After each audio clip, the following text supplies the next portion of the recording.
class, I'm Jillian, and my group is presenting about the Jewish culture in relation to the healthcare system and nursing. And I would like you to say hello to my friends Danielle and Solomon.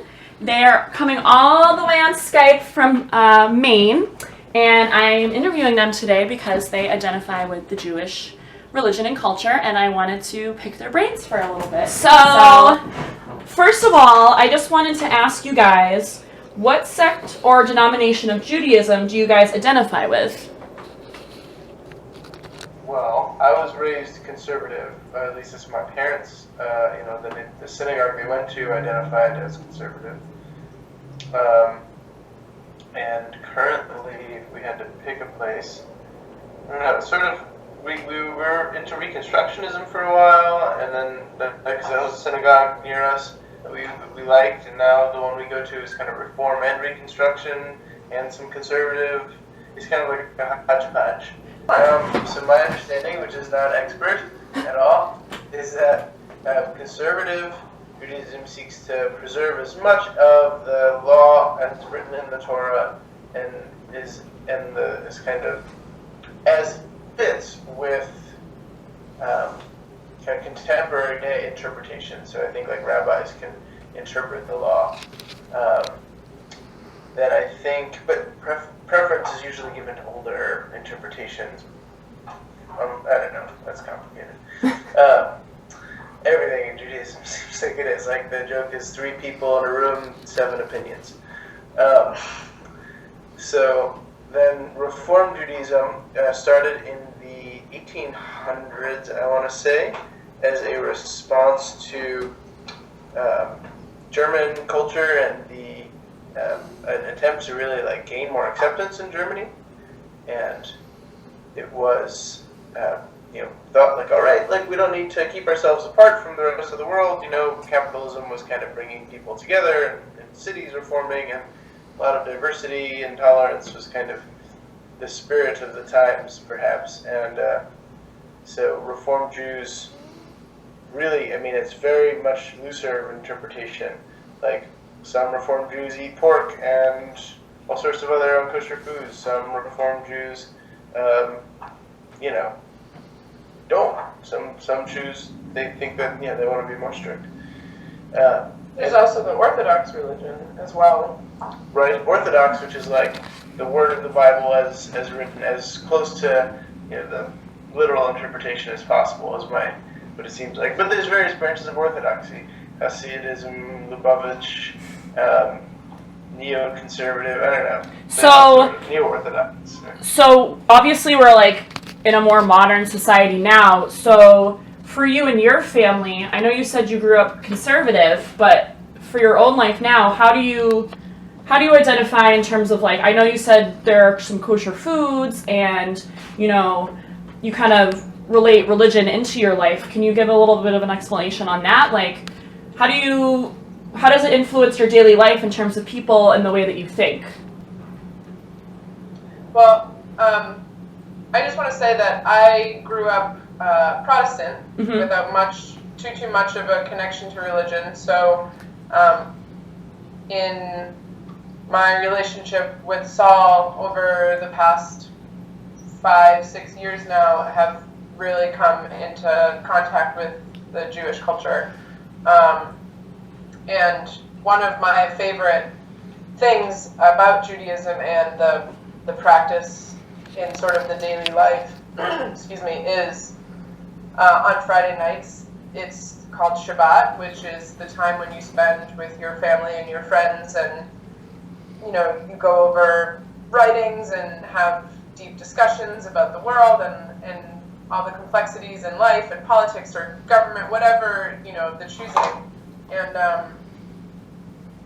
that lasts from sundown in that joyous time for self-reflection and celebration, all the way really until Saturday sundown. And for Saul and I, in our work lives, it's really important that we have time for ourselves Saturday to do and explore and grow personally and in our own relationships. So to keep Shabbat is really important for me, at least.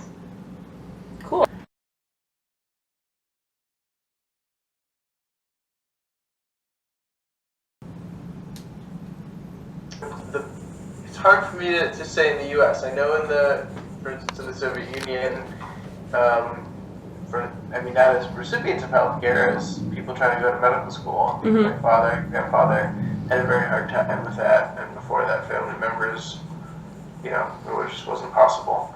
In terms of receiving healthcare, it's an interesting thing to think about.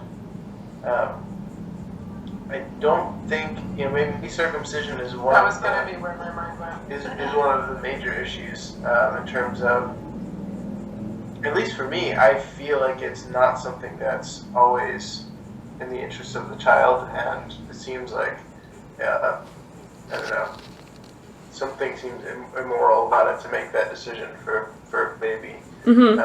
So permanent. Which is so complex because in Judaism, that is such a important sign that you are Jewish, is to be circumcised. You have what's called Brit Milah, right? Brit Milah, yeah. Brit Milah, where you have your family come and celebrate the circumcision and the naming, and it's a very big deal. This is what, Abraham, this is part of his contract with God in, Genesis. All right, you circumcise yourself and all your kids, and, I'll make your descendants as numerous as the stars. And all. That's part of what it, which just traditionally more than anything else, I think, is just one of the most recognizable signs historically of, I'm Jewish, I got circumcised. For a man, at least, right? But to me, that seems so silly. I don't think it's, and I generally don't think that there are health. I don't think there are health benefits. From what I've researched, it kind of balances costs and benefits. And there's actually a particular person who is just, that's their job in the religion and the culture, is to be the person who circumcises, and it actually happens in the home. Usually it happens in a home, sometimes in a synagogue. It's interesting, I was watching a documentary about this, and a Hasidic rabbi, which would have been... With the curls. The curls and the hat, and would have been a follower of the Vilna Gaon from Lithuania. That's why they dress like that. Or somewhere in Eastern Europe. Very Orthodox. And he was saying that, he acknowledges it's a human right violation to circumcise a child when there's no health reasons to do so. And he says, but I do it anyway, because God tells me to. Which I think is such an interesting interplay between faith and medical practice. I can imagine it would be an issue with euthanasia. That's where these things would come up. But I don't think you're going to find a unified Jewish response to health issues of health. Yeah, okay. The nature of Judaism is so opinion-based, and it's about interpretation. I feel like there's some things, there's not generally Jews don't believe in an afterlife. So this has some maybe bearing on healthcare. I don't know how, but. So I guess as far as if you're asking specifically about a hospital setting, I think it would be interesting to see how the hospital would approach, helping the patient stay kosher, if that's a big deal to them.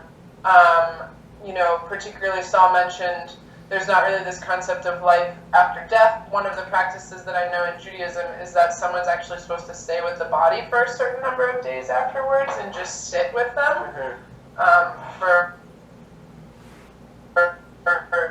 days. So, if there's someone who is really Orthodox and really believes in that, that's an interesting thing to think about how that would go down in a hospital, which is very generally okay, let's, I don't know. That would just be an interesting perspective to see. Cool. Well, thank you guys so much for your input. I know your insight, and thank you so much. Thanks, it was a pleasure.